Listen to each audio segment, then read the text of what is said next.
Uma coisa que eu quero que vocês entendam.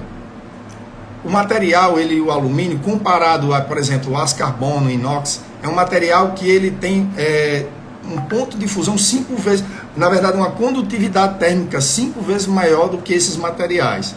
Enquanto você vai soldar, por exemplo, um aço carbono, um inox, e o arco elétrico, quando você abre a poça de fusão, ele consegue concentrar bem o ponto de fusão naquela região. O alumínio, ele faz o que? Ele dissipa calor. Então, às vezes, quando a gente está apenas ponteando o material, a gente percebe que o material está muito quente, apenas no ponteado. Enquanto no aço carbono, no inox, isso não acontece, porque o material ele concentra. Então, a transferência de calor, ela acontece de forma mais lenta nesses outros materiais que eu estou falando, materiais ferrosos.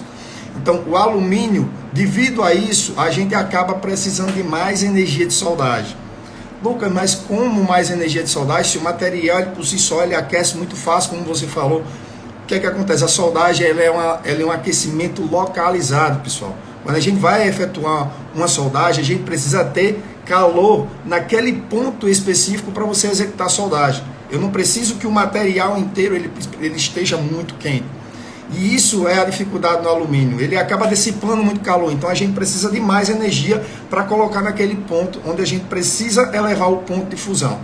Então esse é o problema. A gente tem um material que ele dissipa calor 5 vezes mais do que os outros materiais. Então se eu for trabalhar, por exemplo, uma espessura no aço carbono, que eu utilizo, sei lá, 100 amperes, no alumínio a gente vai precisar de mais corrente, tá? A gente fala que normalmente a gente precisa de 5 vezes mais de energia. Isso nem sempre quer dizer que você vai converter em corrente, né? em amperagem que você vai ter que transferir. Mas a questão é, você pegando a mesma espessura com 100 amperes, né, para trabalhar em aço carbono, no alumínio você vai precisar de bem mais corrente do que você utiliza no aço carbono, no ferro fundido, no aço inox.